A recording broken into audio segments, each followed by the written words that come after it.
ನಮಸ್ಕಾರ, ಸಿಟಿವಿ ನ್ಯೂಸ್ಗೆ ಸ್ವಾಗತ. ನಾನು ನಿರಂಜನ್ ಬಿ ವಿದಾಸ್. ಮೊದಲಿಗೆ ಮುಖ್ಯಾಂಶಗಳು.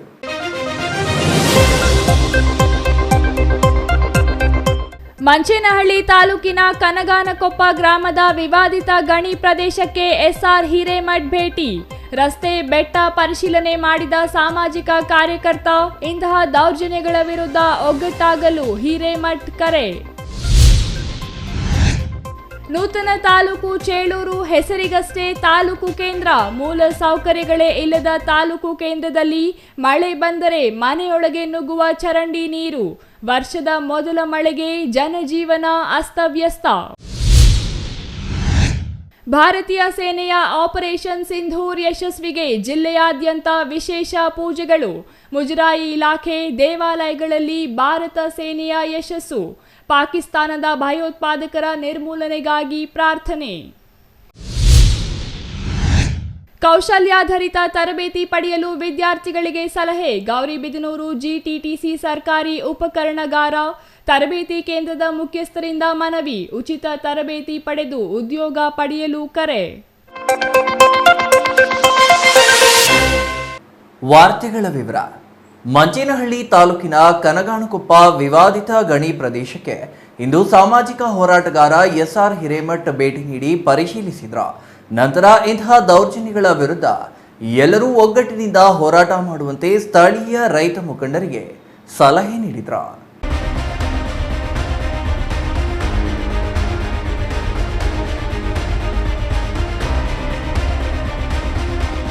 ಗಣಿ ಧಣಿ ಗಾಲಿ ಜನಾರ್ದನ ರೆಡ್ಡಿ, ಉಪಮುಖ್ಯಮಂತ್ರಿ ಡಿಕೆ ಶಿವಕುಮಾರ್ ಸೇರಿದಂತೆ ಘಟಾನುಘಟಿ ನಾಯಕರ ವಿರುದ್ಧ ಹೋರಾಟ ನಡೆಸಿ ಅವರಿಗೆ ಜೈಲಿನ ದಾರಿ ತೋರಿದ ಸಾಮಾಜಿಕ ಹೋರಾಟಗಾರ ಎಸ್ಆರ್ ಹಿರೇಮಠ್ ಇಂದು ಜಿಲ್ಲೆಗೆ ಭೇಟಿ ನೀಡಿದ್ರ. ಮಂಚೇನಹಳ್ಳಿ ತಾಲೂಕಿನ ಕನಗಾನಕೊಪ್ಪ ಗ್ರಾಮದ ಬಳಿ ಗಣಿ ವಿಚಾರವಾಗಿ ವ್ಯಕ್ತಿಯ ಮೇಲೆ ಗುಂಡು ಹಾರಿಸಿದ ಪ್ರಕರಣಕ್ಕೆ ಸಂಬಂಧಿಸಿ ಎಸ್ಆರ್ ಹಿರೇಮಠ್ ಅವರು ಇಂದು ಸ್ಥಳಕ್ಕೆ ಭೇಟಿ ನೀಡಿ ಪರಿಶೀಲನೆ ನಡೆಸಿದ್ರ. ನಂತರ ಚಿಕ್ಕಬಳ್ಳಾಪುರದ ಪತ್ರಕರ್ತರ ಭವನದಲ್ಲಿ ನಡೆದ ಸುದ್ದಿಗೋಷ್ಠಿಯಲ್ಲಿ ಮಾತನಾಡಿದ ಎಸ್ಆರ್ ಹಿರೇಮಠ್, ಗಾಲಿ ಜನಾರ್ದನ ರೆಡ್ಡಿ ಅವರು ಇದೇ ರೀತಿ ದೌರ್ಜನ್ಯ ಎಸಗುತ್ತಿದ್ರ. ಇದೀಗ ಅವರು ಜೈಲಿಗೆ ಹೋಗುವ ಸ್ಥಿತಿ ನಿರ್ಮಾಣವಾಗಿದೆ. ಎಲ್ಲಿಯೇ ಅನ್ಯಾಯ ಆದರೂ ಅದು ನ್ಯಾಯಕ್ಕೆ ಗಂಡಾಂತರ. ಹಾಗಾಗಿ ಎಲ್ಲರೂ ಜಾಗೃತರಾಗಿ ಕೂಡಿ ಬಂದಾಗ ದುರಾಡಳಿತ ನಿಗ್ರಹ ಮಾಡಲು ಸಾಧ್ಯವಾಗಲಿದೆ ಎಂದು ಸಲಹೆ ನೀಡಿದ್ರ. ಮಾಡಬಾರದ ಕೆಲಸ ಮಾಡುವ ಪ್ರತಿನಿಧಿಗಳನ್ನ ಗುರುತಿಸಬೇಕು. ಎಲ್ಲ ಪಕ್ಷಗಳಲ್ಲಿಯೂ ಇಂತಹವರಿದ್ದಾರೆ. ಈ ಹಿಂದೆ ಗಾಲಿ ಜನಾರ್ದನ ರೆಡ್ಡಿ, ಡಿಕೆ ಶಿವಕುಮಾರ್ ತಿಹಾರ್ ಜೈಲಿಗೆ ಹೋಗಿದ್ರ. ಇಂದು ಅವರದೇ ಅಧಿಕಾರ, ಅವರದೇ ಕೆಲಸ ನಡೆಯುತ್ತಿದೆ. ಪ್ರಜಾಪ್ರಭುತ್ವದ ಮಾಲೀಕರಾದ ಸಾಮಾನ್ಯ ಜನರು ಸದಾ ಜಾಗೃತರಾಗಿದ್ದರೆ ಮಾತ್ರ ಸ್ವಾತಂತ್ರ್ಯ ಕಾಪಾಡಲು ಸಾಧ್ಯ ಎಂದರ. ಅಲ್ಲದೆ ಸುಪ್ರೀಂ ಕೋರ್ಟ್ನಲ್ಲಿ ಗಣಿ ಕುಲಗಳು ತೀವ್ರ ಕಿರುಕುಳ ನೀಡಿದ್ರ. ಗಣಿ ವಿಚಾರ ಕೆಳಗಿನ ನ್ಯಾಯಾಲಯದಲ್ಲಿಯೇ ನೋಡಿಕೊಳ್ಳಬೇಕು ಎಂದರ. ಆದರೆ ನಮ್ಮ ಮನವಿಗೆ ಸುಪ್ರೀಂ ಕೋರ್ಟ್ ಸ್ಪಂದಿಸಿ 51 ಗಣಿಗಳನ್ನ ರದ್ದು ಮಾಡಿದೆ. ಹಾಗಾಗಿ ಸ್ಥಳೀಯರು ಒಗ್ಗಟ್ಟಿನಿಂದ ಹೋರಾಟ ನಡೆಸಿ ಗಂಭೀರ ಪರಿಸ್ಥಿತಿ ಎದುರಾದಾಗ ನಮ್ಮ ಸಲಹೆ ನೀಡುತ್ತೇವೆ ಎಂದರ. ಒಬ್ಬರು ಸಹಿ ತಗೊಂಡು ಮಿಸ್ಲೀಡಿಂಗ್ ಆಗಿ ಅವರು ಮಾಡಿದರು. ಅಂದರೆ ಅವರಿಗೆ ಅದರೊಳಗೆ ಏನು ಸಹಿ ಮಾಡ್ಯಾರ ಅನ್ನೋದು ಗೊತ್ತಿಲ್ಲ. ಅದನ್ನು ಅವರೇ ಬರೆದಿದ್ದಾರೆ ಅದರೊಳಗೆ ಸ್ಪಷ್ಟವಾಗಿ. ಸೊ ಅದಕ್ಕೆ ಇದರ ಆಧಾರದ ಮೇಲೆ ಅದನ್ನು ರದ್ದು ಮಾಡಿದ್ದಾರೆ. ನನ್ನ ಅಭಿಪ್ರಾಯದೊಳಗೆ ಅದೊಂದು ಸೆನ್ಸಿಟಿವ್ ಅಧಿಕಾರಿಯ ಇದು. ಆದರೆ ಇವ್ರೇನು ಹೇಳಿದರು, ನೀವೇನು ಹೇಳಿದ್ರಲ್ಲ, ಇವತ್ತು ಕಣ್ಣಿಗೆ ಕಾಣಲಾರ್ದು ಹಿಂದಿನ ಶಕ್ತಿಗಳಿವ್ರೆ. ವಿಶೇಷವಾಗಿ ನಮ್ಮ ಪ್ರತಿನಿಧಿಗಳಂತ ಇವತ್ತೇನು ಹೋಗ್ತಾರೆ, ಇವರು ಏನು ಒಂದು ಮಾಡಬಾರ್ದು ಕೆಲಸ ಮಾಡ್ತಾರಲ್ಲ ಅವ್ರನ್ನ ಗುರುತಿಸ್ಬೇಕು. ಈಗ ಹಂಗೆ ಗಾಲಿ ಜನಾರ್ದನ ರೆಡ್ಡಿನ ಗುರುತಿಸಿದೆವು. ಈಗ ಹಂಗೆ ಡಿ ಕೆ ಶಿವಕುಮಾರ್ ಹೋದ ತ್ಯಾರಿಗೆ ಜೋಲಿಗೆ ಎಲ್ಲ ಇವು ನೋಡ್ರಿ, ಪ್ರತಿಯೊಂದು ಪಕ್ಷದೊಳಗೂ ಇಂಥವ್ರಿದ್ದಾರೆ. ಅಷ್ಟೇ ಅಲ್ಲ, ಇವತ್ತು ಅವ್ರದ್ದೇ ಅಧಿಕಾರ ನಡೀತಾ ಇದೆ. ಅಂದರೆ ನಾವು ಮಾಲೀಕರು ಜಾಗೃತರಾಗಲಿಕ್ಕಂದರೆ ಏನೇನು ಮಾಡಬಹುದು ಅನಾಹುತ ಅವರು ಅನ್ನೋದನ್ನು ನೋಡ್ತಾ ಇದ್ದೇವೆ. ಅದಕ್ಕೆ ಹೇಳ್ತಾ ಇದ್ದರು, ಸ್ವಾತಂತ್ರ್ಯ ಮಾಡೋದು ಯಾವಾಗಲೂ eternal vigilance is the price of liberty ಅಂತ. ಸದಾ ಜಾಗೃತರಾಗಿದ್ದರೆ ಮಾತ್ರ ನಮ್ಮ ಸ್ವಾತಂತ್ರ್ಯ ಕಾಪಾಡೋದು ಸಾಧ್ಯ ಇದೆ. ಅದಕ್ಕೆ ನಾನೇನು ಹೇಳೋದಂದರೆ, ನೀವು ಕೂಡ ಈ ದೇಶದ ನಾಗರಿಕರು. ನಿಮಗೆ ಯಾರಿಗೆ ಜೀವದೊಳಗೆ ಎಷ್ಟು ಸಮಯ ಸಾಧ್ಯತೆ ಇಂಥವ್ರ ಜೊತೆ ಕೂಡಿಕೊಂಡು ನಾವು ನೀವೆಲ್ಲರೂ ಕೂಡ್ಕೊಂಡು ಹೆಂಗೆ ಪ್ರಶಾಂತ್ ಭೂಷಣ್ ಅವರು ಒಂದು ಪೈಸಾ ತೊಗೊಳ್ಳಾರ್ದು ನಮ್ಮ ಕೇಸ್ಗಳಲ್ಲಿ ನಡೆಸ್ತಾ ಇದ್ದಾರೆ. ಬಸವರಾಜ್ ಅಂತಿದ್ದಾರೆ, ಸೀನಿಯರ್ ಅಡ್ವೊಕೇಟು, ಹೈಕೋರ್ಟ್ದೊಳಗೆ ನಡೆಸ್ತಾರೆ. ಇಂಥವರೆಲ್ಲರೂ ಪಬ್ಲಿಕ್ ಸ್ಪಿರಿಟೆಡ್ ಜನ ಇದ್ದರೆ ಮಾತ್ರ ಆಗ್ತದೆ. ಈಗ ನೋಡಿ, ನಮ್ಮ ಎದುರಿಗೆ ಹೇಳ್ತಾರಲ್ಲಿ ಸುಪ್ರೀಂ ಕೋರ್ಟ್ದೊಳಗೆ ಈ ಗಣಿ ಕಳ್ಳರು ಏನಂತ ರೈತ ಸಂಘದ ಲಕ್ಷ್ಮೀನಾರಾಯಣ್ ಮಾತನಾಡಿ, ಮಂಚೇನಹಳ್ಳಿ ತಾಲೂಕಿನ ಕನಗಾನಕೊಪ್ಪ ಗ್ರಾಮದ ಬೆಟ್ಟವನ್ನ ಉಷಾ ಸ್ಟೋನ್ಸ್ ಅವರಿಗೆ ಗಣಿಗಾರಿಕೆಗೆ ನೀಡಲಾಗಿದೆ. ಮಂಚೇನಹಳ್ಳಿ ಸರ್ವೆ ನಂಬರ್ 188ರ 2 ಎಕರೆ ಪ್ರದೇಶವನ್ನ ಕ್ರಷರ್ಗೆ ನೀಡಲಾಗಿದೆ. ಈ ಪ್ರದೇಶ ಪಿನಾಕಿನಿ ನದಿ ಜಲಾನಯನ ಪ್ರದೇಶವಾಗಿದ್ದು, ಮಂಚೇನಹಳ್ಳಿ ಕೆರೆಯ ಕೂಗಳತೆ ದೂರದಲ್ಲಿ ಈ ಬೆಟ್ಟವಿದೆ. ಇಂತಹ ನೈಸರ್ಗಿಕವಾದ ಬೆಟ್ಟವನ್ನ ಹಾಳು ಮಾಡುವ ಗಣಿಗಾರಿಕೆ ಬೇಡ ಎಂದು ಕನಗಾನಕೊಪ್ಪ ಮಂಚೇನಹಳ್ಳಿ ಗ್ರಾಮಸ್ಥರು ವಿರೋಧಿಸುತ್ತಿದ್ದಾರೆ ಎಂದರು. ಈ ಗಣಿ ವಿರುದ್ಧ ಹೋರಾಟ ಮಾಡಿ ಜಿಲ್ಲಾಧಿಕಾರಿಗಳಿಗೆ ಮನವಿ ನೀಡಲಾಗಿದೆ. ರೈತನ ಜಮೀನಿಗೆ ಇರಬೇಕಾದ ದಾರಿ ಬೆಟ್ಟದ ಬುಡದಿಂದ ಮತ್ತೊಂದು ಬೆಟ್ಟದ ಬುಡಕ್ಕೆ ರಸ್ತೆ ಮಾಡುತ್ತಿರುವುದು ಗಣಿಗಾರಿಕೆಗೆ ಅನುಕೂಲ ಮಾಡಲು ಎಂದು ಆರೋಪಿಸಲಾಗಿದೆ. ಆದರೂ ಜಿಲ್ಲಾಧಿಕಾರಿಗಳು ಇದನ್ನ ನಿಲ್ಲಿಸುವಲ್ಲಿ ತಡ ಮಾಡಿದ್ರ. ವ್ಯಕ್ತಿಯ ಮೇಲೆ ಗುಂಡು ಹಾರಿಸಿದ ನಂತರ ಎಲ್ಲರೂ ಎಚ್ಚೆತ್ತುಕೊಳ್ತಾರೆ. ಸಕಲೇಶ್ ಎಂಬಾತ ಗುಂಡು ಹಾರಿಸಿ ರವಿ ಎಂಬುವರಿಗೆ ಗುಂಡು ತಗಲಿದೆ. ಆತ ಆಸ್ಪತ್ರೆ ಪಾಲಾಗಿದ್ದಾನೆ. ಎಲ್ಲರಿಗೂ ಪಿಸ್ತೂಲ್ನಿಂದ ಬೆದರಿಸುತ್ತಾನೆ. ಹಾಗಾಗಿ ಗಣಿ ಮಾಲೀಕರ ದೌರ್ಜನ್ಯ ಖಂಡಿಸಿ ಪ್ರತಿಭಟನೆ ನಡೆಸಲಾಯಿತು ಎಂದರು. ಕೂಡಲೇ ಕನಗಾನಕೊಪ್ಪ ಬೆಟ್ಟದಲ್ಲಿ ನೀಡಿರುವ ಗಣಿ ಪರವಾನಗಿ ರದ್ದು ಮಾಡಬೇಕು, ದಾರಿ ಮಾಡಲು ಅವಕಾಶ ನೀಡಬಾರದು ಎಂದು ಒತ್ತಾಯಿಸಲಾಗಿದೆ. 1 ತಿಂಗಳಲ್ಲಿ ರದ್ದು ಮಾಡುವ ಭರವಸೆಯನ್ನ ಜಿಲ್ಲಾಧಿಕಾರಿಗಳು ನೀಡಿದ್ದಾರೆ ಎಂದು ಹೇಳಿದ್ರು. ಇನ್ನು ಸುದ್ದಿಗೋಷ್ಠಿಯಲ್ಲಿ ದೀಪಕ್, ರಾಜಣ್ಣ, ಲೋಕೇಶ್ ಗೌಡ ಸೇರಿದಂತೆ ಇನ್ನೂ ಹಲವರು ಹಾಜರಿದ್ರು. ಅಂಬರೀಷಿಯನ್, ಸಿಟಿವಿ ನ್ಯೂಸ್, ಚಿಕ್ಕಬಳ್ಳಾಪುರ. ಅದು ನೂತನ ತಾಲೂಕು ಚೇಳೂರು. ದುರಾದೃಷ್ಟವೆಂದರೆ ಅದನ್ನು ತಾಲೂಕು ಕೇಂದ್ರವಾಗಿ ಪರಿವರ್ತನೆ ಮಾಡುವಲ್ಲಿ ಸಂಬಂಧಿಸಿದ ಜನಪ್ರತಿನಿಧಿಗಳು ವಿಫಲವಾಗಿರುವ ಕಾರಣ ಗುಡ್ಡಗಾಡು ಪ್ರದೇಶದ ಗ್ರಾಮಕ್ಕಿಂತ ಹೆಚ್ಚು ಸಮಸ್ಯೆಗಳನ್ನು ಈ ತಾಲೂಕು ಕೇಂದ್ರದ ಜನರು ಅನುಭವಿಸುವಂತಾಗಿದೆ. ಅಲ್ಲಿ ಎದುರಾಗಿರುವ ಸಮಸ್ಯೆಗಳೇನು ಅಂತೀರಾ? ನೀವೇ ನೋಡಿ.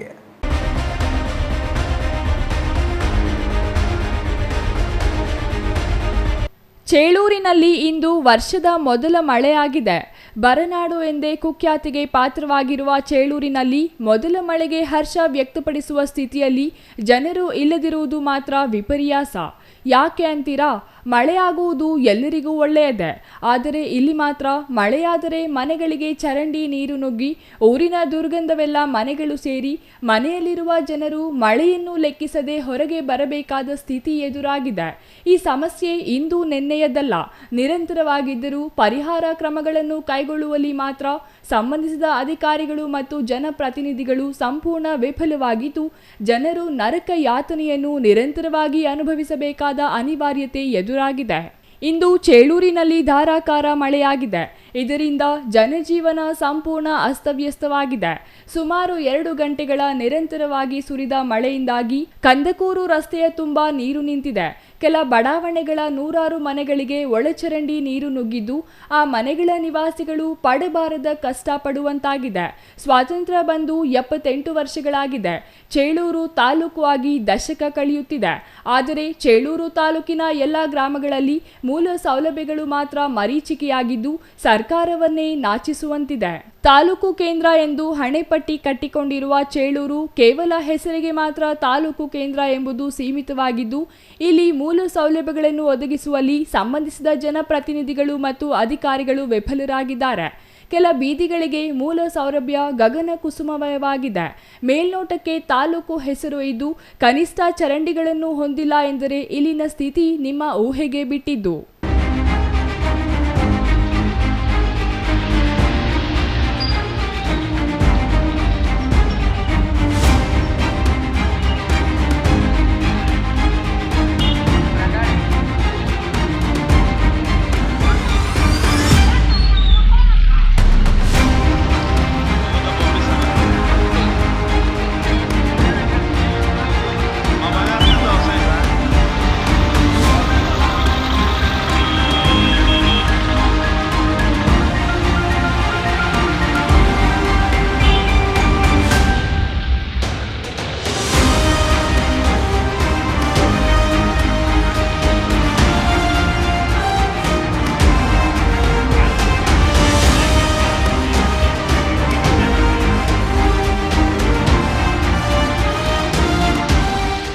ಸಮರ್ಪಕವಾಗಿ ನೀರು ಹರಿಯಲು ಚರಂಡಿಗಳೇ ಇಲ್ಲದ ಕಾರಣ ಅಲ್ಪ ಪ್ರಮಾಣದ ಮಳೆ ಬಂದರೂ ಮಳೆ ನೀರಿನೊಂದಿಗೆ ಇಡೀ ಊರಿನ ಚರಂಡಿ ನೀರು ಮನೆಯೊಳಗೆ ನುಗ್ಗುತ್ತದೆ. ರಸ್ತೆಯಲ್ಲಿಯೇ ಚರಂಡಿ ನೀರು ಹರಿಯುವುದರಿಂದ ಸೊಳ್ಳೆಗಳು ಹೆಚ್ಚಿವೆ. ಇದು ಸೊಳ್ಳೆಗಳ ತಾಣ ಎಂದರೆ ತಪ್ಪಾಗಲಾರದು. ಚೇಳೂರಿನ ಕಂದಕೂರು ರಸ್ತೆ ಬದಿ ನಿವಾಸಿಗಳು ಮೂಲ ಸೌಲಭ್ಯ ಕಲ್ಪಿಸಿ ಎಂದು ಸಂಬಂಧಿಸಿದ ಅಧಿಕಾರಿಗಳಿಗೆ ಮಾಡಿದ ಮನವಿ ಅರಣ್ಯ ರೋಧನವಾಗಿದೆ. ಗಾಣಿಗರ ಬೀದಿ, ಮುಸ್ಲಿಂ ಬಜಾರ್ ಸೇರಿದಂತೆ ಇನ್ನೂ ಕೆಲ ಬಡಾವಣೆಗಳನ್ನು ಅಧಿಕಾರಿಗಳು ನಿರ್ಲಕ್ಷಿಸಿದ್ದಾರೆ. ಇಲ್ಲಿನ ದುಸ್ಥಿತಿಗೆ ಬೇಸತ್ತು ಅಧಿಕಾರಿಗಳ ಮೊರೆ ಹೋದರೆ ಅವರು ಅಸಮರ್ಪಕ ಉತ್ತರ ನೀಡಿ ಕೈ ತೊಳೆದುಕೊಳ್ಳುತ್ತಾರೆ. ಬಡಾವಣೆಯಲ್ಲಿ ರಸ್ತೆ, ಒಳಚರಂಡಿ ಸಂಪೂರ್ಣ ಹಾಳಾಗಿವೆ. ಅವುಗಳ ಪುನರ್ ನಿರ್ಮಾಣ ಅಗತ್ಯವಾಗಿದೆ. ಇಲ್ಲಿನ ಜನರು ಸೊಳ್ಳೆಗಳಿಂದ ಮುಕ್ತರಾಗಿ ನೆಮ್ಮದಿಯ ಬದುಕು ಸಾಗಿಸಲು ಅಧಿಕಾರಿಗಳು ಕ್ರಮ ಕೈಗೊಳ್ಳಬೇಕು. ಹಲವು ವರ್ಷಗಳಿಂದ ಒಳಚರಂಡಿ ಸ್ವಚ್ಛಗೊಳಿಸಿಲ್ಲ. ಹೀಗಾಗಿ ಸರಾಗವಾಗಿ ನೀರು ಹೋಗಲು ಜಾಗವಿಲ್ಲ. ಏಕಾಏಕಿ ದೊಡ್ಡ ಪ್ರಮಾಣದಲ್ಲಿ ಮಳೆ ಬಿದ್ದ ಪರಿಣಾಮ ನೀರು ಚರಂಡಿಯಲ್ಲಿ ಹೋಗದೆ ಅದರೊಳಗಿನ ಮಲ ಮೂತ್ರದೊಂದಿಗೆ ಮನೆಗಳಿಗೆ ನುಗ್ಗಿದೆ. ಸುಮಾರು 3-4 ಅಡಿಗಳಷ್ಟು ನೀರು ಮನೆಗಳ ನೆಲ ಮಹಡಿಯಲ್ಲಿ ನಿಂತಿದೆ. ಇದರಿಂದ ಮನೆಯವರು ಊಟ ಮಾಡಲು ಸಾಧ್ಯವಾಗದ ಸ್ಥಿತಿ ನಿರ್ಮಾಣವಾಗಿದೆ. ಒಳಚರಂಡಿ ವ್ಯವಸ್ಥೆ ಸರಿಪಡಿಸಲು ಗ್ರಾಮ ಪಂಚಾಯತಿಗೆ ಮನವಿ ಮಾಡಿದರೂ ಯಾವುದೇ ಕ್ರಮ ಕೈಗೊಂಡಿಲ್ಲ. ಮತ್ತೆ ಮಳೆಯಾದರೆ ಇಲ್ಲಿನ ನಿವಾಸಿಗಳ ಸ್ಥಿತಿ ಚಿಂತಾಜನಕವಾಗಲಿದೆ. ಕೂಡಲೇ ಸಂಬಂಧಿಸಿದ ಅಧಿಕಾರಿಗಳು ಮತ್ತು ಜನಪ್ರತಿನಿಧಿಗಳು ಮುಚ್ಚಿರುವ ಒಳಚರಂಡಿ ಸರಿಪಡಿಸಿ ಎಂದು ಇಲ್ಲಿನ ನಿವಾಸಿಗಳು ಒತ್ತಾಯಿಸಿದ್ದಾರೆ. CS Venkatesh, CTV news, Chelur.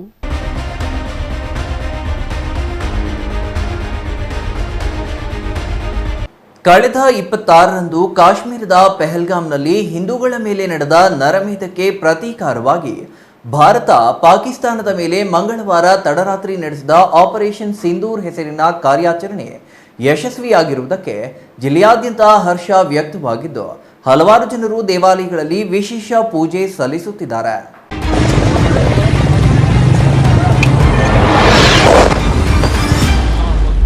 ಕಾಶ್ಮೀರದ ಪೆಹಲ್ಗಾಮ್ನಲ್ಲಿ ಕಳೆದ 26ರಂದು ಪಾಕಿಸ್ತಾನಿ ಭಯೋತ್ಪಾದಕರು ನಡೆಸಿದ ಹಿಂದೂ ನರಮೇಧಕ್ಕೆ ಪ್ರತೀಕಾರವಾಗಿ ಭಾರತ ಪಾಕಿಸ್ತಾನದ ಮೇಲೆ ಆಪರೇಷನ್ ಸಿಂಧೂರ ಕಾರ್ಯಾಚರಣೆ ನಡೆಸಿದ್ದು, ಇದರಲ್ಲಿ ಭಯೋತ್ಪಾದಕರು ಹತರಾದ ಕಾರಣ ಜಿಲ್ಲೆಯಾದ್ಯಂತ ಹರ್ಷ ವ್ಯಕ್ತವಾಗಿದೆ.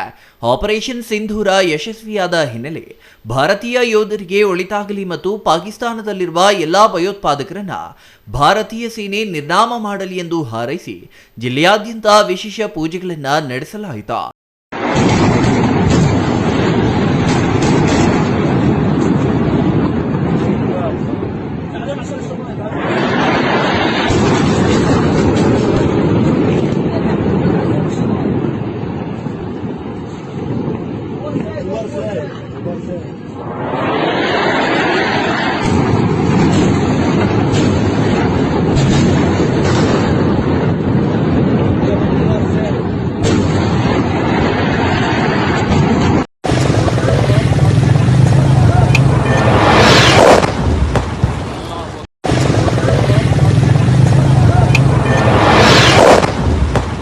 ಚಿಕ್ಕಬಳ್ಳಾಪುರ ಜಿಲ್ಲೆಯ ವಿವಿಧ ದೇವಾಲಯಗಳಲ್ಲಿ ಇಂದು ವಿಶೇಷ ಪೂಜೆ ಸಲ್ಲಿಸಲಾಗಿದೆ.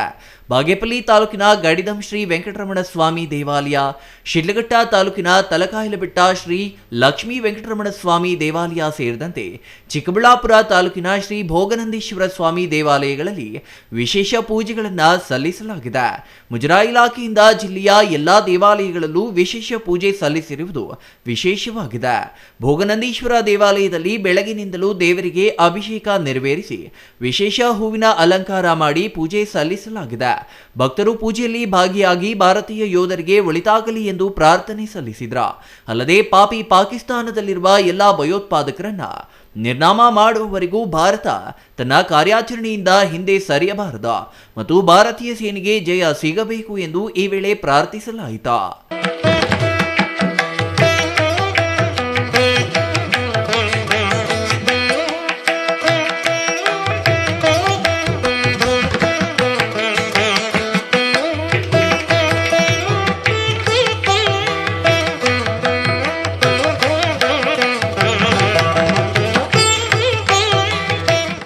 ಅಂಬರೀಷಿಯನ್, ಸಿಟಿವಿ ನ್ಯೂಸ್, ಚಿಕ್ಕಬಳ್ಳಾಪುರ. ಉನ್ನತ ಮಟ್ಟದ ತಾಂತ್ರಿಕ ಶಿಕ್ಷಣ ಪಡೆಯಲು ಸಾಧ್ಯವಾಗದ ವಿದ್ಯಾರ್ಥಿಗಳು ಗೌರಿಬಿದನೂರಿನ ಜಿಟಿಟಿಸಿ ಸರ್ಕಾರಿ ಉಪಕರಣಗಾರ ಮತ್ತು ತರಬೇತಿ ಕೇಂದ್ರದಲ್ಲಿ ಅಲ್ಪಾವಧಿ ಮತ್ತು ದೀರ್ಘಾವಧಿ ತರಬೇತಿ ಪಡೆದು ಉದ್ಯೋಗಾವಕಾಶಗಳನ್ನು ಪಡೆಯುವಂತೆ ಸಂಸ್ಥೆಯ ಮುಖ್ಯಸ್ಥರು ಮನವಿ ಮಾಡಿದರು.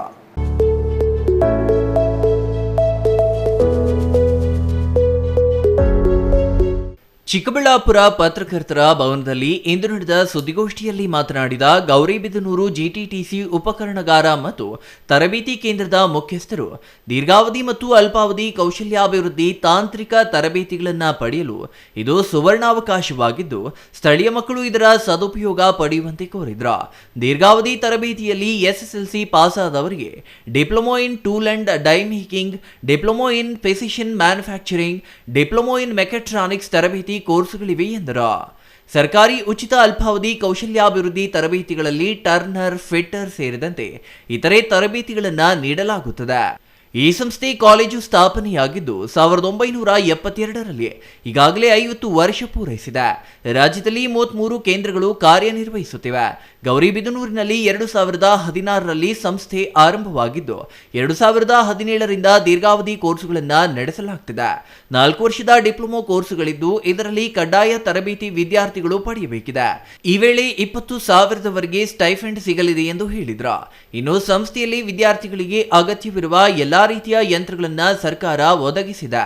ಹಾಗಾಗಿ ಮಕ್ಕಳು ಅಗತ್ಯ ತರಬೇತಿ ಪಡೆಯಲು ಸಹಕಾರಿಯಾಗಲಿದೆ. ಪ್ರಸ್ತುತ ಗೌರಿಬಿದನೂರು ಸಂಸ್ಥೆಯಲ್ಲಿ 3 ಕೋರ್ಸ್ಗಳು ಮಾತ್ರ ನಡೆಯುತ್ತಿವೆ. ಇದಕ್ಕಾಗಿ ಕೇವಲ 150 ಸೀಟು ಮಾತ್ರ ಇದ್ದು ಆನ್ಲೈನ್ ಮತ್ತು ಆಫ್ಲೈನ್ನಲ್ಲಿ ನೋಂದಾಯಿಸಿಕೊಳ್ಳಲು ಅವಕಾಶವಿದೆ. ಮೇ 15ರಂದು ಕೊನೆಯ ದಿನವಾಗಿದ್ದು 20ಕ್ಕೆ ಮೊದಲ ಹಂತದ ಸೀಟುಗಳನ್ನು ಬಿಡುಗಡೆ ಮಾಡಲಾಗುತ್ತದೆ. ಉಳಿಕೆ ಸೀಟುಗಳಿಗೆ ಮೊದಲು ಬಂದವರಿಗೆ ಮೊದಲ ಆದ್ಯತೆ ಮೇರೆಗೆ ಅವಕಾಶ ಕಲ್ಪಿಸಲಾಗುತ್ತದೆ ಎಂದರು. ಉಪಕರಣಗಾರ ಮತ್ತು ತರಬೇತಿ ಕೇಂದ್ರ ಒಂದು ಕೌಶಲ್ಯಾಭಿವೃದ್ಧಿ, ಜೀವನೋಪಾಯ ಮತ್ತು ಉದ್ಯಮಶೀಲತೆ ಇಲಾಖೆ ಅಡಿಯಲ್ಲಿ ಕಾರ್ಯನಿರ್ವಹಣೆ ಮಾಡ್ತಾ ಇದ್ದೀವಿ ನಾವು. ಸೊ ನಾವು ನಮ್ಮ ಇರುವಿಕೆಯನ್ನು ಮತ್ತು ನಮ್ಮಲ್ಲಿರೋ ಒಂದು ಅಡ್ವಾಂಟೇಜ್ಗಳನ್ನು, ಮಕ್ಕಳಿಗೆ ಯಾವ ರೀತಿ ಒಂದು ಅನುಕೂಲ ಆಗುತ್ತೆ ನಮ್ಮಲ್ಲಿ ಓದಿದ್ರೆ ಅನ್ನೋದ್ರ ಬಗ್ಗೆ ಮಾಹಿತಿ ಕೊಡಲಿಕ್ಕೆ ನಾವು ಒಂದು ಈ ಪತ್ರಿಕಾಗೋಷ್ಠಿಯನ್ನು ಕರೆದಿದ್ದೀವಿ. ಸೊ ಸರ್ಕಾರಿ ಉಪಕರಣಗಾರ ಮತ್ತು ತರಬೇತಿ ಕೇಂದ್ರ ಜಿಟಿಟಿಸಿ ಕಾಲೇಜು ಸ್ಥಾಪನೆ ಆಗಿ ಒಟ್ಟಾರೆಯಾಗಿ 1972ರಲ್ಲಿ ಇಂಡಿಯಾ ಮತ್ತು ಗೌರ್ಮೆಂಟ್ ಆಫ್ ಕರ್ನಾಟಕ ಮತ್ತು ಡೆನ್ಮಾರ್ಕ್ ಸಹಯೋಗದೊಂದಿಗೆ ಪ್ರಾರಂಭ ಆಗಿದ್ದು 50 ವರ್ಷ ನಾವು ಈಗಾಗಲೇ ಪೂರೈಸಿದ್ದೀವಿ. ಮತ್ತು ಈಗಾಗಲೇ ಎಂಟೈರ್ ಕರ್ನಾಟಕದಲ್ಲಿ 33 ಸೆಂಟರ್ಸು ಕಾರ್ಯನಿರ್ವಹಣೆ ಮಾಡ್ತಾ ಇದ್ದಾವೆ. ನಮ್ಮ ಗೌರಿಬಿದನೂರು ಸಂಸ್ಥೆ ಪ್ರಾರಂಭ ಆದದ್ದು 2016ನೇ ಇಸ್ವಿಯಲ್ಲಿ. 2017ನೇ ಇಸ್ವಿಯಿಂದ ನಾವು ದೀರ್ಘಾವಧಿಯ ಕೋರ್ಸ್ ಅಂದರೆ ಲಾಂಗ್ ಟರ್ಮ್ ಡಿಪ್ಲೊಮೊ ಕೋರ್ಸ್ಗಳನ್ನು ನಾವು ರನ್ ಮಾಡ್ತಾ ಇದ್ದೀವಿ.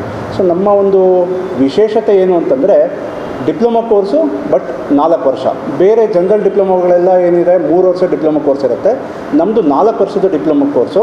3 ವರ್ಷ ಅವರಿಗೆ ಕ್ಲಾಸ್ ರೂಮ್ ಟ್ರೈನಿಂಗ್ ಅಂತ ಸಿಗುತ್ತೆ. 4ನೇ ವರ್ಷ ಅವರನ್ನು ಬೇರೆ ಬೇರೆ ಕಂಪ್ನಿಗಳಲ್ಲಿ ಅಂದರೆ ಮೇಯ್ನಾಗಿ MNC ಕಂಪ್ನಿಗಳಲ್ಲೇ ನಾವು ಅವ್ರನ್ನ ಡೆಪ್ಯೂಟ್ ಮಾಡಿ 1 ವರ್ಷ ಕಡ್ಡಾಯ ಕೈಗಾರಿಕಾ ತರಬೇತಿಯನ್ನು ಕೊಡಿಸ್ತೀವಿ. ಆ ಕಡ್ಡಾಯ ಕೈಗಾರಿಕಾ ತರಬೇತಿ ಮಾಡಬೇಕಾದ್ರೆ ಪ್ರತಿಯೊಬ್ಬ ವಿದ್ಯಾರ್ಥಿಗೂ ಕೂಡ ಕನಿಷ್ಠ ಇವತ್ತಿನ ಮಟ್ಟಿಗೆ ನಾವು ಹೇಳೋದಾದರೆ, ಅಂದರೆ ಈ ಬ್ಯಾಚಿನ ಮಟ್ಟಿಗೆ ನಾವು ಹೇಳೋದಾದರೆ ಕನಿಷ್ಠ 17,500ದಿಂದ 20,000ವರೆಗೂ ಅವ್ರಿಗೆ ಸ್ಟೈಪಂಡ್ ಸಿಗ್ತಾ ಇದೆ ಪ್ರತಿ ತಿಂಗಳು ಕೂಡ.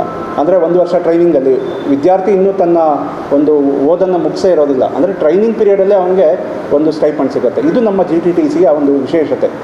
ಇದಲ್ಲದೆ ಸೊ ನಮ್ಮ ಇನ್ಫ್ರಾಸ್ಟ್ರಕ್ಚರ್ ನೋಡಿದ್ರೆ ಒಂದು ಇಂಜಿನಿಯರಿಂಗ್ ಕಾಲೇಜಿಗೆ ಏನು ಇನ್ಫ್ರಾಸ್ಟ್ರಕ್ಚರ್ ಬೇಕು ಅದಕ್ಕಿಂತ ಹೆಚ್ಚಿನ ಮಟ್ಟದಲ್ಲೇ ಒಂದು ಗುಣಮಟ್ಟದ ತರಬೇತಿಯನ್ನು ಕೊಡಲಿಕ್ಕೆ ಬೇಕಾದಂಥ ಎಲ್ಲ ರೀತಿಯ ಮೆಷಿನರೀಸ್ ಆಗ್ಬೋದು, ಎಕ್ವಿಪ್ಮೆಂಟ್ಸ್ ಆಗ್ಬೋದು, ಸರ್ಕಾರ ನಮಗೆ ವ್ಯವಸ್ಥೆ ಮಾಡಿಕೊಟ್ಟಿದೆ. ಅಂಬರೀಷಿಯನ್, CTV ನ್ಯೂಸ್, ಚಿಕ್ಕಬಳ್ಳಾಪುರ.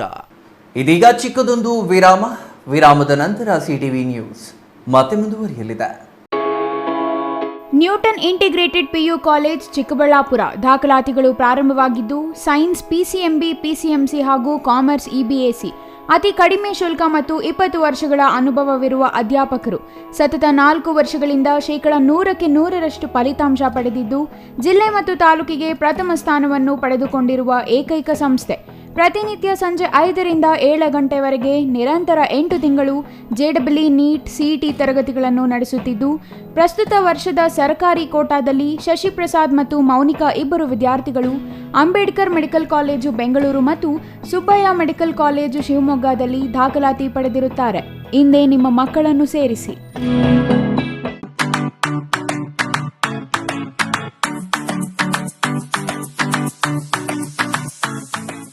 ವಿಷಯ ಗೊತ್ತಾಯ್ತಾ? ಮನೆ ಇಂಟೀರಿಯರ್ಸ್ಗೂ ಸಹ ಇವಾಗ EMI ಲಿ ಪೇ ಮಾಡಬಹುದು. ಮನೆ ಕಚ್ಚಿದ ಮೇಲೆ ಇಂಟೀರಿಯರ್ ಗೆ ತುಂಬಾನೇ ತಲೆ ಕೆಡ್ಸ್ಕೊತೀವಿ. ಯುನೀಕ್ ಆಗಿರ್ಬೇಕು, ಡಿಫ್ರೆಂಟ್ ಆಗಿರ್ಬೇಕು, ಮಾಡರ್ನ್ ಆಗಿರ್ಬೇಕು ಅಂತ. ಇದಕ್ಕೆಲ್ಲ ಒಂದು ಸೂಪರ್ ಸೊಲ್ಯೂಷನ್ ಕೊಡಬೇಕು ಅಂದ್ರೆ SMH hardware and innovations Chikkaballapur. ಇಡೀ ಬ್ಯಾಂಗ್ಳೂರಲ್ಲಿ ಕಂಪೇರ್ ಮಾಡಿದ್ರೆ ಇವ್ರು ಕೊಡೋ ರೇಟ್ಸ್ ತುಂಬಾನೇ ಅಫೋರ್ಡಬಲ್. ಇವ್ರದೇ ಆದಂತ ಸ್ವಂತ ಮ್ಯಾನುಫ್ಯಾಕ್ಚರಿಂಗ್ ಯೂನಿಟ್ ಇದೆ. Make in India, 25 years of experience. 80% of their clients ಬ್ಯಾಂಗ್ಳೂರಲ್ಲೇ ಇರೋದು. ನಿಮ್ ಮನೆಗೆ ಬಂದು ವಿಸಿಟ್ ಮಾಡಿ ನಿಮ್ಗೆ ನೀಟ್ ಆಗಿ ಡಿಸೈನ್ ಮತ್ತು ಎಕ್ಸ್ಪ್ಲನೇಷನ್ ಮಾಡಿ ಯಾವ ತರ ಮಾಡಬಹುದು ಅಂತ ಕ್ಲಾರಿಟಿನೂ ಕೊಡ್ತಾರೆ. ಇಂಟೀರಿಯರ್ಸ್ ಗೆ ಬೇಕಿರೋ ಎಲ್ಲ ಐಟಮ್ ಇವ್ರ ಹತ್ರ ಸಿಗುತ್ತೆ. You will get it at the very best price ಅಂತಾನೆ ಹೇಳ್ಬೋದು. ಮನೆ ಹೊಸ್ಲಿಂದ ಹಿಡಿದು ಹಾಲ್, ಬೆಡ್ರೂಮ್, ಕಿಚನ್ ಎಲ್ಲಾನು ಇವ್ರ ಹತ್ರ ನೀಟ್ ಆಗಿ ಡಿಸೈನ್ ಮಾಡ್ಕೋಬಹುದು. ಈ ವಿಡಿಯೋನ ಬೇಗ ನಿಮ್ ಫ್ರೆಂಡ್ಸ್ ಅಂಡ್ ಫ್ಯಾಮಿಲೀಸ್ಗೆ ಶೇರ್ ಮಾಡಿ, ತುಂಬಾನೇ ಯೂಸ್ ಆಗುತ್ತೆ.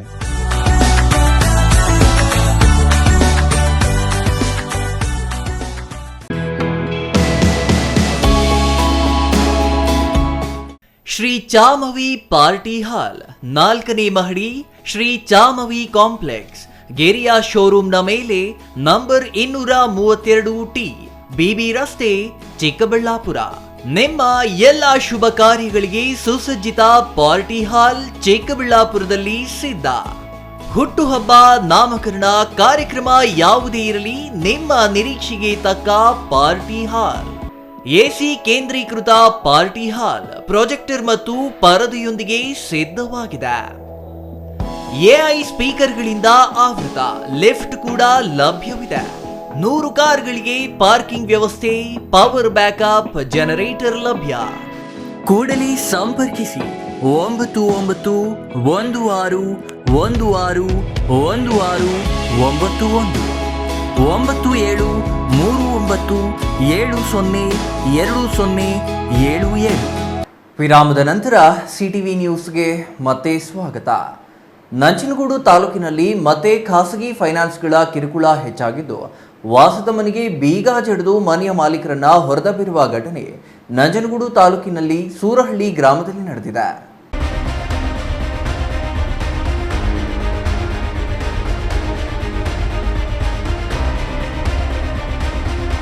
ನಂಜನಗೂಡು ತಾಲೂಕಿನಲ್ಲಿ ಮಲ್ಲಿಗಮ್ಮ ಎಂಬುವವರು ಡಿಸೆಂಬರ್ 30, 2023ರಲ್ಲಿ ಮೈಸೂರು ಮೂಲದ ಜನಸ್ ಮಾಲ್ ಎಂಬ ಖಾಸಗಿ ಫೈನಾನ್ಸಿಗೆ ವಾಸದ ಮನೆಯ ಪತ್ರ ನೀಡಿ 5 ಲಕ್ಷ ಸಾಲ ಪಡೆದಿದ್ದರು. ಸಾಲ ಮತ್ತು ಬಡ್ಡಿ 1 ವರ್ಷ ಕಟ್ಟಿದ್ದಾರೆ. ಮತ್ತೆ ಸಾಲ ಮತ್ತು ಬಡ್ಡಿ ಮರುಪಾವತಿ ಮಾಡಿಲ್ಲ ಎಂಬ ಕಾರಣಕ್ಕೆ ಜನಸ್ ಮಾಲ್ ಖಾಸಗಿ ಫೈನಾನ್ಸ್ ಸಿಬ್ಬಂದಿ ವಾಸದ ಮನೆಗೆ ಬೀಗ ಜಡಿದು ಮನೆಯ ಗೋಡೆಯ ಮೇಲೆ ಕೈಬರಹ ಬರೆದಿದ್ದಾರೆ. ಇದರಿಂದ ಮನೆನೊಂದ ಕುಟುಂಬಸ್ಥರು ಆತಂಕದಲ್ಲಿದ್ದಾರೆ. ವಿಚಾರ ತಿಳಿದು ಸ್ಥಳಕ್ಕೆ ಏಕೀಕರಣದ ಹಾದಿಯಲ್ಲಿ ರೈತ ಸಂಘ ಮತ್ತು ಹಸಿರು ಸೇನೆ ತಾಲೂಕು ಅಧ್ಯಕ್ಷ ಸತೀಶ್ ರಾವ್ ಮತ್ತು ರೈತರು ತೆರಳಿ ನೊಂದಿರುವ ಕುಟುಂಬಕ್ಕೆ ಸಾಂತ್ವನ ಹೇಳಿದ್ದಾರೆ. ಖಾಸಗಿ ಫೈನಾನ್ಸ್ಗಳ ಕಿರುಕುಳಕ್ಕೆ ಸರ್ಕಾರ ಬ್ರೇಕ್ ಹಾಕಿದರೂ ಸಿಬ್ಬಂದಿ ಮಾತ್ರ ಡೋಂಟ್ ಕೇರ್ ಎನ್ನುತ್ತಿದ್ದಾರೆ. ವಾಸವಿರುವ ಮನೆಗೆ ಬೀಗ ಹಾಕುವುದು ಸರಿಯಿಲ್ಲ. ಖಾಸಗಿ ಫೈನಾನ್ಸ್ಗಳು ಕಿರುಕುಳ ನೀಡದೆ ಹಂತ ಹಂತವಾಗಿ ಸಾಲ ಮರುಪಾವತಿ ಮಾಡಿಸಿಕೊಳ್ಳಬೇಕು. ಈ ರೀತಿ ಮನೆಗೆ ಬೀಗ ಹಾಕಿ ಕುಟುಂಬಸ್ಥರನ್ನು ಹೊರದಬ್ಬುವುದು ಸರಿಯಲ್ಲ. ಕೂಡಲೇ ಜನಸ್ ಮಾಲ್ ಖಾಸಗಿ ಫೈನಾನ್ಸ್ ವಿರುದ್ಧ ಸಂಬಂಧಪಟ್ಟ ಅಧಿಕಾರಿಗಳು ಸೂಕ್ತ ಕಾನೂನು ಕ್ರಮ ಕೈಗೊಳ್ಳಬೇಕು. ಇಲ್ಲವಾದಲ್ಲಿ ಕುಟುಂಬಸ್ಥರೊಂದಿಗೆ ತಾಲೂಕು ಕಚೇರಿ ಮುಂದೆ ಪ್ರತಿಭಟನೆ ನಡೆಸಲಾಗುತ್ತದೆ ಎಂದು ರೈತ ಸಂಘ ಮತ್ತು ಹಸಿರು ಸೇನೆ ತಾಲೂಕು ಅಧ್ಯಕ್ಷ ಸತೀಶ್ ರಾವ್ ಎಚ್ಚರಿಕೆ ನೀಡಿದ್ದಾರೆ. Kumar, CTV news, Nanjangud.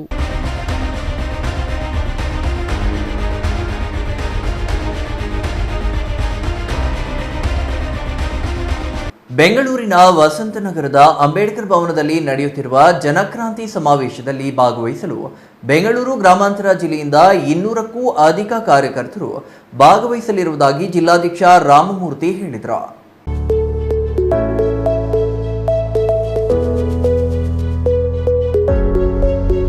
ದೊಡ್ಡಬಳ್ಳಾಪುರ ನಗರದ ಪ್ರವಾಸಿ ಮಂದಿರ ಮುಂಭಾಗ ಬೆಂಗಳೂರು ಚಲೋ ಕಾರ್ಯಕ್ರಮದಲ್ಲಿ ಪಾಲ್ಗೊಳ್ಳಲು ಹೊರಟಿರುವ ಕಾರ್ಯಕರ್ತರ ವಾಹನಗಳಿಗೆ ಚಾಲನೆ ನೀಡಿ ಮಾತನಾಡಿದ ರಾಮಮೂರ್ತಿ ಅವರು, ಸಂವಿಧಾನ ಶಿಲ್ಪಿ ಡಾಕ್ಟರ್ ಬಾಬಾ ಸಾಹೇಬ್ ಅಂಬೇಡ್ಕರ್ ಅವರ 134ನೇ ಜನ್ಮದಿನದ ಅಂಗವಾಗಿ ಕೋಮುವಾದ ಧಿಕ್ಕರಿಸಿ ಸಂವಿಧಾನ ರಕ್ಷಿಸಿ ಎಂಬ ಘೋಷವಾಕ್ಯದಡಿ ದಲಿತರ ಅಭಿವೃದ್ಧಿಗಾಗಿ ಕರ್ನಾಟಕ ದಲಿತ ಸಂಘರ್ಷ ಸಮಿತಿ ಹಮ್ಮಿಕೊಂಡಿರುವ ಜನಕ್ರಾಂತಿ ಸಮಾವೇಶದಲ್ಲಿ ಭಾಗವಹಿಸಲು ಗ್ರಾಮಾಂತರ ಜಿಲ್ಲೆಯ 4 ತಾಲೂಕುಗಳಿಂದ ಸುಮಾರು 200ಕ್ಕೂ ಅಧಿಕ ಮಂದಿ 2 ಬಸ್ ಹಾಗೂ ಹಲವು ಖಾಸಗಿ ವಾಹನಗಳಲ್ಲಿ ತೆರಳುತ್ತಿದ್ದು, ಸಾಂಕೇತಿಕವಾಗಿ ಬಸ್ಗಳಿಗೆ ಚಾಲನೆ ನೀಡಲಾಯಿತು ಎಂದರು. ಈ ದಿನ ಬೆಂಗಳೂರು ಗ್ರಾಮಾಂತರ ಜಿಲ್ಲಾ ಸಮಿತಿ ವತಿಯಿಂದ ಪ್ರೊಫೆಸರ್ ಬಿ ಕೃಷ್ಣಪ್ಪ ಸ್ಥಾಪಿಸಿದ ಕರ್ನಾಟಕ ದಲಿತ ಸಂಘರ್ಷ ಸಮಿತಿ ರಿಜಿಸ್ಟರ್ ನಂಬರ್ 47 74 75 ಬೆಂಗಳೂರು ಗ್ರಾಮಾಂತರ ಜಿಲ್ಲೆಯಿಂದ ಇವತ್ತೇನು ದೊಡ್ಡಬಳ್ಳಾಪುರ ತಾಲೂಕು ಜನ ಇವತ್ತು ಬೆಂಗಳೂರು ವಸಂತ ನಗರದಲ್ಲಿರುವ ಬಾಬಾ ಸಾಹೇಬ್ ಅಂಬೇಡ್ಕರ್ ಭವನದಲ್ಲಿ ಜನಕ್ರಾಂತಿ ಸಮಾವೇಶ ಹಮ್ಮಿಕೊಂಡಿದ್ದೀವಿ. ಇವತ್ತು ದೊಡ್ಡಬಳ್ಳಾಪುರ ತಾಲೂಕು ಇಂದ ನಾವು ಜನ 2 ಬಸ್ ಜನ ಏನು ಇವತ್ತು 200 ಜನ ನಾವು ಕಾರ್ಯಕ್ರಮಕ್ಕೆ ಹೋಗ್ತಾ ಇದ್ದೀವಿ.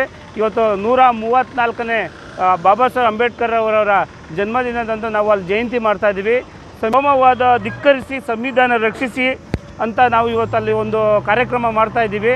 ಆ ಕಾರ್ಯಕ್ರಮಕ್ಕೆ ಇವತ್ತು ದೊಡ್ಡಬಳ್ಳಾಪುರ ತಾಲೂಕು ಜನನೇ ಇವತ್ತು ನಾವು ಬೆಂಗಳೂರು ಹೋಗೋಂಥ ಕಾರ್ಯಕ್ರಮಕ್ಕೆ ಸಿದ್ಧತೆಗಳು ಮಾಡ್ಕೊಂಡು ಹೊರಡ್ತಾ ಇದ್ದೀವಿ.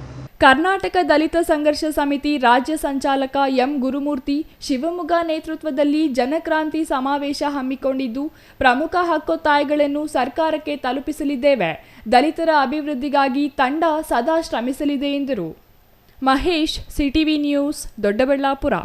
ಭಾರತೀಯ ಸೇನೆ ಆಪರೇಷನ್ ಸಿಂಧೂರ್ ಕಾರ್ಯಾಚರಣೆ ಯಶಸ್ವಿಯಾಗಿ ಕೈಗೊಂಡಿರುವುದರಿಂದ ಧಾರ್ಮಿಕ ದತ್ತಿ ಇಲಾಖೆ ವ್ಯಾಪ್ತಿಯ ಎಲ್ಲಾ ದೇವಾಲಯಗಳಲ್ಲಿಯೂ ಇಂದು ವಿಶೇಷ ಪೂಜೆ ಸಲ್ಲಿಸಲಾಯಿತು. ಬೀದರ್ ಜಿಲ್ಲೆಯಾದ್ಯಂತ ಇರುವ ದೇವಾಲಯಗಳಲ್ಲಿ ಪೂಜೆ ಸಲ್ಲಿಸಿ ಭಾರತೀಯ ಯೋಧರಿಗೆ ಗೆಲುವು ದೊರೆಯಲಿ ಎಂದು ಪ್ರಾರ್ಥಿಸಲಾಯಿತು.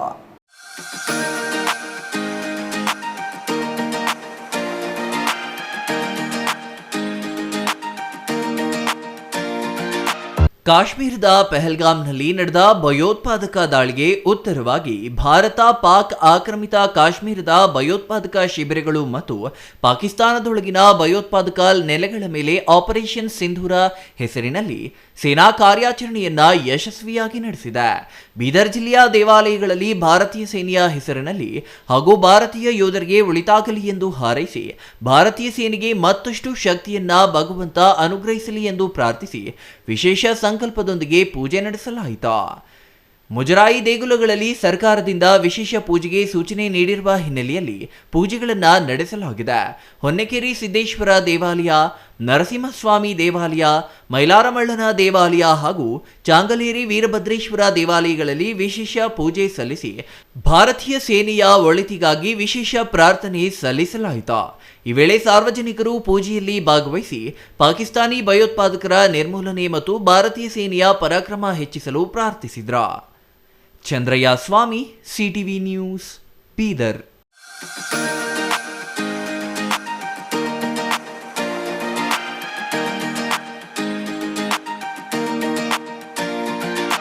ಕೇಂದ್ರ ಸರ್ಕಾರ 2025-26ನೇ ಸಾಲಿಗೆ ಪ್ರತಿ ಟನ್ ಕಬ್ಬಿಗೆ 3,550 ನಿಗದಿ ಮಾಡಿದ್ದು, ಇದು ಅವೈಜ್ಞಾನಿಕವಾಗಿದೆ. ಉತ್ಪಾದನಾ ವೆಚ್ಚ ಸೇರಿದಂತೆ ರೈತರಿಗೆ ಎಲ್ಲವೂ ಹೆಚ್ಚಾಗಿದ್ದು, ಕೇಂದ್ರ ಸರ್ಕಾರ ನೀಡಿದ ಬೆಲೆ ಅತ್ಯಲ್ಪವಾಗಿದೆ. ಹಾಗಾಗಿ ಕಬ್ಬಿನ ಬೆಲೆ ಹೆಚ್ಚಿಸಬೇಕೆಂದು ಹಳ್ಳಿಕೆರೆ ಹುಂಡಿ ಭಾಗ್ಯರಾಜ್ ಒತ್ತಾಯಿಸಿದ್ದಾರೆ.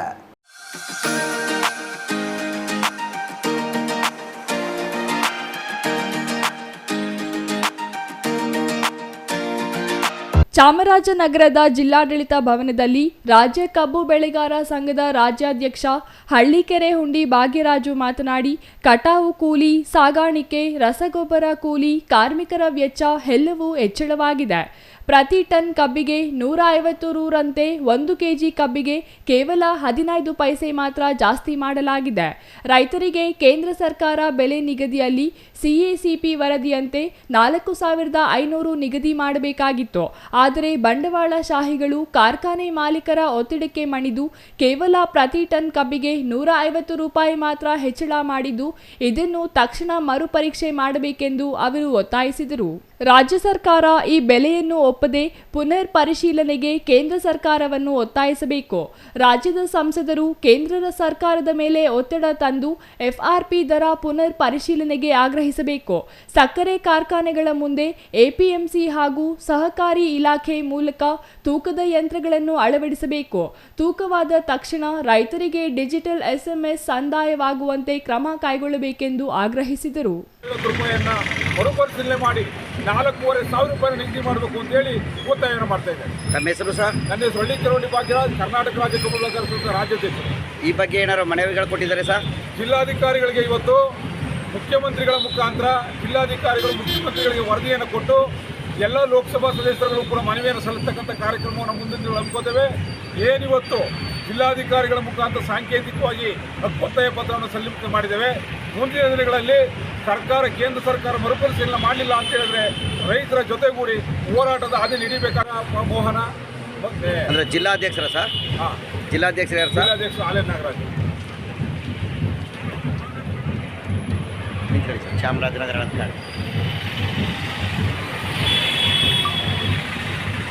ಒಟ್ಟಾರೆಯಾಗಿ ಮರುಪರಿಶೀಲನೆ ಕಾರ್ಖಾನೆ ಮತ್ತು ರೈತರ ನಡುವೆ ದ್ವಿಪಕ್ಷೀಯ ಒಪ್ಪಂದ ಪತ್ರ ಜಾರಿಯಾಗಬೇಕು.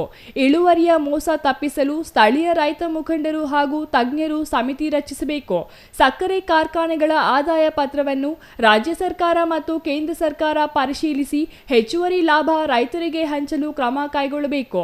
ಕಟಾವು ಸಾಗಾಣಿಕೆ ಸಕ್ಕರೆ ಕಾರ್ಖಾನೆಗಳು ಭರಿಸುವಂತೆ ಕ್ರಮ ಕೈಗೊಳ್ಳಬೇಕು. ರಾಜ್ಯ ಸರ್ಕಾರ ತಕ್ಷಣ ಕಬ್ಬು ಬೆಳೆಗಾರರ ರಕ್ಷಣೆಗೆ ಮುಂದಾಗಬೇಕೆಂದು ಒತ್ತಾಯಿಸಿದರು. ಕಳೆದ ಸಾಲಿನ 950 ಕೋಟಿ ಬಾಕಿ ಹಣವನ್ನು ರೈತರಿಗೆ ನೀಡಲು ಕ್ರಮ ಕೈಗೊಳ್ಳಬೇಕು. ಮಲಿಯೂರು ರಾಮನಕೆರೆಗೆ ನೀರು ತುಂಬಿಸಲು ಸೂಕ್ತ ಕ್ರಮ ಕೈಗೊಳ್ಳಬೇಕು. ಸರ್ಕಾರಿ ಕೆರೆ ಕಟ್ಟೆಗಳ ಒತ್ತುವರಿ ಆಗಿರುವುದನ್ನು ತೆರವುಗೊಳಿಸಿ ಕ್ರಮ ಕೈಗೊಳ್ಳಬೇಕು. ಇಲ್ಲವಾದರೆ ರೈತರ ಜೊತೆ ಹೋರಾಟಕ್ಕೆ ಇಳಿಯಬೇಕಾಗುತ್ತದೆ ಎಂದು ಜಿಲ್ಲಾಧಿಕಾರಿ ಶಿಲ್ಪನಾಗ್ ಅವರಿಗೆ ಹಕ್ಕೊತ್ತಾಯ ಪತ್ರ ಸಲ್ಲಿಸಿದ್ದು, ಹಕ್ಕೊತ್ತಾಯಗಳನ್ನು ಈಡೇರಿಸಲು ವಿಫಲವಾದಲ್ಲಿ ಕೇಂದ್ರ ಸರ್ಕಾರದ ವಿರುದ್ಧ ರೈತರ ಜೊತೆಗೂಡಿ ಪ್ರತಿಭಟನೆ ನಡೆಸಲಾಗುತ್ತದೆ ಎಂದರು. Irasavadi Siddappaji, CTV news, Chamarajanagar.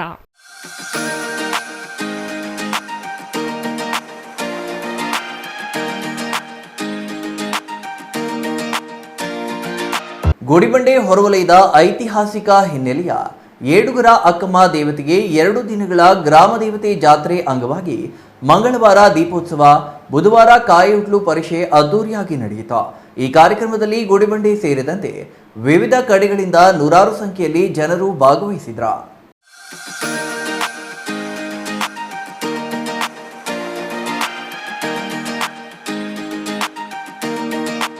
ಗುಡಿಬಂಡೆಯ 7 ಗ್ರಾಮದ ದೇವತೆಗಳ ಪೈಕಿ ಹಿರಿಯಳಾದ ಏಡುಗರ ಅಕ್ಕಮ್ಮ ದೇವತೆಗೆ ಮಂಗಳವಾರ ಮತ್ತು ಬುಧವಾರ 2 ದಿನಗಳ ಜಾತ್ರೆ ಅಂಗವಾಗಿ ಮಂಗಳವಾರ ನೂರಾರು ಸಂಖ್ಯೆಯಲ್ಲಿ ಮಹಿಳೆಯರು ತಂಬಿಟ್ಟಿನಿಂದ ಮಾಡಿದ ದೀಪಗಳಿಗೆ ವಿವಿಧ ಹೂವಿನಿಂದ ಅಲಂಕರಿಸಿ ಪಟ್ಟಣದ ವಿವಿಧ ಗ್ರಾಮ ದೇವತೆಗಳಿಗೆ ದೀಪ ಬೆಳಗುವ ಕಾರ್ಯ 4, 5 ಮತ್ತು 6ನೇ ವಾರ್ಡಿನ ವಾಲ್ಮೀಕಿ ನಗರದಲ್ಲಿ ನಡೆಯಿತು. ಏಡುಗರ ಅಕ್ಕಮ್ಮ, ಮುತ್ಯಾಲಮ್ಮ, ಸಪ್ಪಲಮ್ಮ, ಮಾರಮ್ಮ, ಕೊಲ್ಲಾಪುರಿ ಮಹಾಲಕ್ಷ್ಮಿ, ಗಂಗಮ್ಮ, ಸತ್ಯಮ್ಮ ಸೇರಿ 7 ಅಮ್ಮನವರು ಪಟ್ಟಣದ ಗ್ರಾಮ ದೇವತೆಗಳಾಗಿದ್ದು, ಶತಮಾನಗಳ ಹಿಂದೆ ಪ್ಲೇಗ್ ಸೇರಿದಂತೆ ಇತರೆ ಮಾರಣಾಂತಿಕ ರೋಗಗಳು ಕಂಡುಬಂದಾಗ ಗ್ರಾಮ ದೇವತೆಗಳಿಗೆ ಹರಕೆ ಮಾಡಿಕೊಂಡು ರೋಗಗಳು ವಾಸಿಯಾದ ಹಿನ್ನೆಲೆಯಲ್ಲಿ ವರ್ಷಕ್ಕೊಮ್ಮೆ ಜಾತ್ರೆ ಮಾಡಿ ಹರಕೆ ಒಪ್ಪಿಸುವ ಸಂಪ್ರದಾಯ ಇಂದಿಗೂ ಬೆಳೆದು ಬಂದಿದೆ.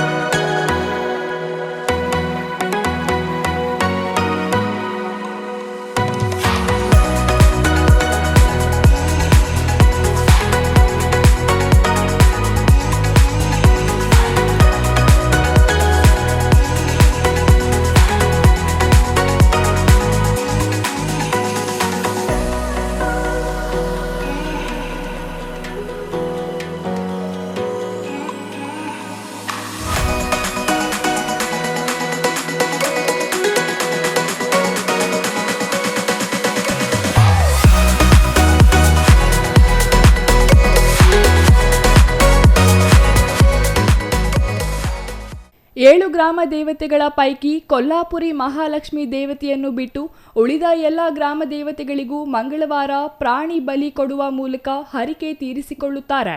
ಈ ಹಬ್ಬಕ್ಕೆ ವಿವಿಧ ಗ್ರಾಮಗಳಿಂದ ಬಂಧು ಬಳಗದವರು ಬಂದು 2 ದಿನಗಳ ಕಾಲ ಗ್ರಾಮ ದೇವತೆ ಹಬ್ಬದಲ್ಲಿ ಭಾಗವಹಿಸುತ್ತಾರೆ.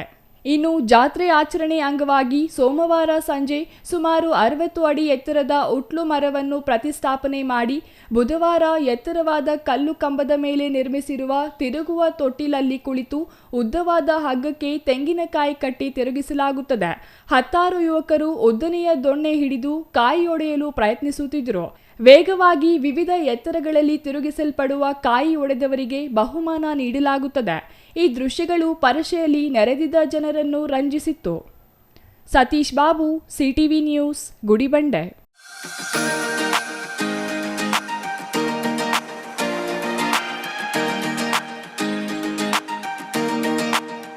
ಇದೀಗ ಚಿಕ್ಕದೊಂದು ವಿರಾಮದ ನಂತರ ಸಿಟಿವಿ ನ್ಯೂಸ್ ಮತ್ತೆ ಮುಂದುವರಿಯಲಿದೆ.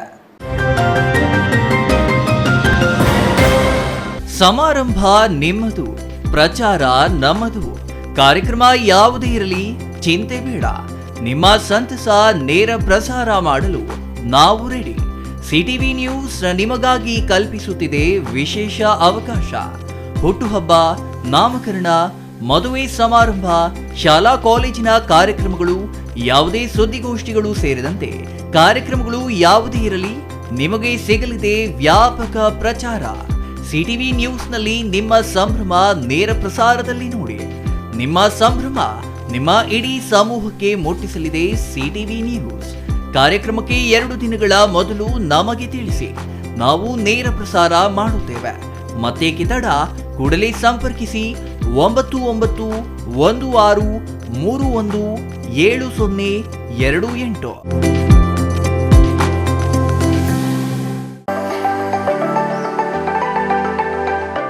Shri Manjunatha hardware and innovations 22 ವರ್ಷಗಳಿಂದ ಮಾರುಕಟ್ಟೆಯಲ್ಲಿ ಸುದೀರ್ಘ ಪಯಣ ಮತ್ತು ಗ್ರಾಹಕ ಹಾಗೂ ಎಂಜಿನಿಯರಿಂಗ್ಗಳ ನಂಬಿಕೆಯ ಆಯ್ಕೆ.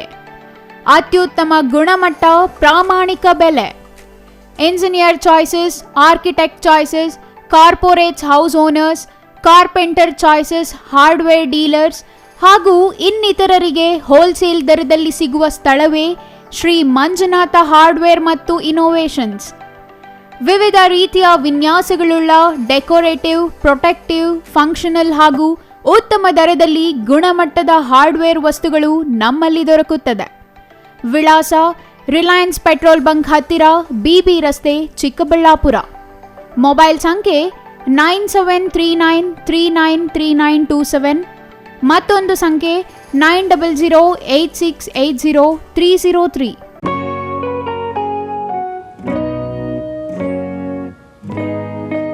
ಸ್ಕೈ ಮಹಿಳಾ ಅಡ್ಡ ವುಮೆನ್ಸ್ ಶೋರೂಮ್ ಬದಲಾದ ವಿಳಾಸದಲ್ಲಿ, ಗೌರಿಬಿದನೂರು ರಸ್ತೆ, ರೆಡ್ಡಿ ಎಲೆಕ್ಟ್ರಾನಿಕ್ಸ್ ಹತ್ತಿರ, ಚಿಕ್ಕಬಳ್ಳಾಪುರ ಟೌನ್. ಮೊಬೈಲ್ ಸಂಖ್ಯೆ 9916533636.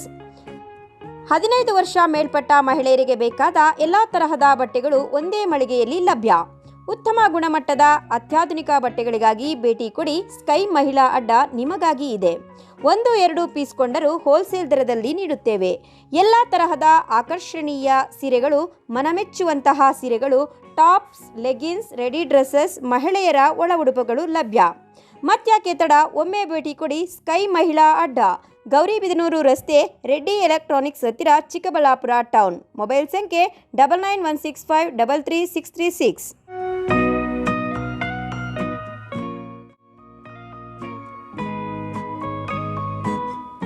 ವಿರಾಮದ ನಂತರ ಸಿಟಿವಿ ನ್ಯೂಸ್ಗೆ ಮತ್ತೆ ಸ್ವಾಗತ. ಇದೀಗ ಸಂಕ್ಷಿಪ್ತ ಸುದ್ದಿಗಳು. ಬೀದರ್ ನಗರದ ಹೊರವಲಯದಲ್ಲಿರುವ ಬಗರಲ್ ಗ್ರಾಮದ ಹಿಂದೂ ಮುಸ್ಲಿಂ ಭಾವೈಕ್ಯತೆಯ ಸಂಕೇತ ಬಗರಲ್ ಶರೀಫ್ ದರ್ಗಾದಲ್ಲಿ ಉರುಸ್ ನಡೆಸುವ ಬಗ್ಗೆ ತಿಳಿಸಿದ್ರ. ಸುದ್ದಿಗೋಷ್ಠಿಯಲ್ಲಿ ಮಾತನಾಡಿದ ದರ್ಗಾ ಮುಖ್ಯಸ್ಥ ಶಹಾ ಖಲೀಫ್ ಅಲ್ ಹಜ್ ಡಾಕ್ಟರ್ ಮಹಮ್ಮದ್ ಇದರೀಸ್ ಅಹಮದ್ ಶಾ ಖಾದ್ರಿ, ಮೇ 10ರಿಂದ 3 ದಿನಗಳ ಕಾಲ ಉರುಸ್ ಎ ಶರೀಫ್ ಕಾ ಜಲ್ಸಾ ಕಾರ್ಯಕ್ರಮ ನಡೆಯಲಿದೆ. ಭಕ್ತಾದಿಗಳು ಉರುಸ್ ಕಾರ್ಯಕ್ರಮಗಳಲ್ಲಿ ಭಾಗವಹಿಸಿ ದೇವರ ಕೃಪೆಗೆ ಪಾತ್ರರಾಗುವಂತೆ ಮನವಿ ಮಾಡಿದ್ರ.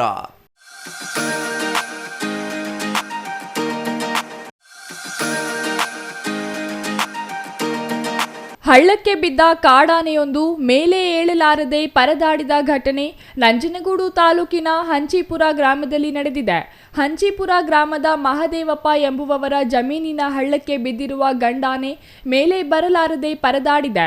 ಇದನ್ನು ಕಂಡ ಸ್ಥಳೀಯ ರೈತರೊಬ್ಬರು ಅರಣ್ಯ ಇಲಾಖೆ ಅಧಿಕಾರಿಗಳಿಗೆ ದೂರವಾಣಿ ಮೂಲಕ ತಿಳಿಸಿದ್ದಾರೆ.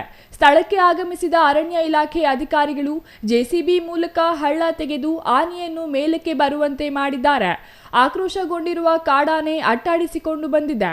ಅರಣ್ಯ ಇಲಾಖೆ ಅಧಿಕಾರಿಗಳು ಕಾಡಾನೆಯನ್ನು ಕಾಡಿನತ್ತ ಓಡಿಸುವಲ್ಲಿ ಯಶಸ್ವಿಯಾಗಿದ್ದಾರೆ.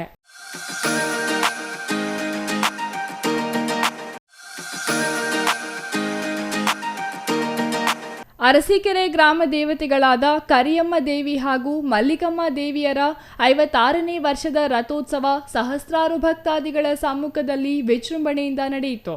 ಕರಿಯಮ್ಮ ದೇವಾಲಯದ ಆವರಣದಲ್ಲಿ ಹೂವಿನಿಂದ ಅಲಂಕೃತವಾದ ರಥದಲ್ಲಿ ದೇವರ ಮೂರ್ತಿಯನ್ನು ಕೂರಿಸಿ ದೂತರಾಯ ಸ್ವಾಮಿ, ಚಲುವರಾಯ ಸ್ವಾಮಿ, ಕೆಂಚರಾಯ ಸ್ವಾಮಿಗೆ ಪೂಜೆ ಸಲ್ಲಿಸಿದ ನಂತರ ಭಕ್ತರು ರಥ ಎಳೆದರು. ತೇರಿನ ಕಳಸಕ್ಕೆ ಬಾಳೆಹಣ್ಣು ಎಸೆದು ಹರಕೆ ತೀರಿಸಿಕೊಂಡರು. ರಥೋತ್ಸವಕ್ಕೆ ವಿವಿಧ ಭಾಗಗಳಿಂದ ಆಗಮಿಸಿದ ಭಕ್ತರು ದೇವರ ದರ್ಶನ ಮಾಡಿದರು. ದೇವಾಲಯದ ಸುತ್ತ ಭಕ್ತರಿಗೆ ಪಾನಕ ಹಾಗೂ ಮಜ್ಜಿಗೆ ವಿತರಿಸಲಾಯಿತು. ಶಾಸಕ ಕೆಎಂ ಶಿವಲಿಂಗೇಗೌಡ, ನಗರಸಭಾ ಅಧ್ಯಕ್ಷ ಎಂ ಸಮೀವುಲ್ಲಾ, ಕೆಸಿ ಯೋಗೇಶ್ ಭಾಗವಹಿಸಿದ್ದರು. ಕೊನೆಯದಾಗಿ ಮತ್ತೊಮ್ಮೆ ಮುಖ್ಯಾಂಶಗಳು.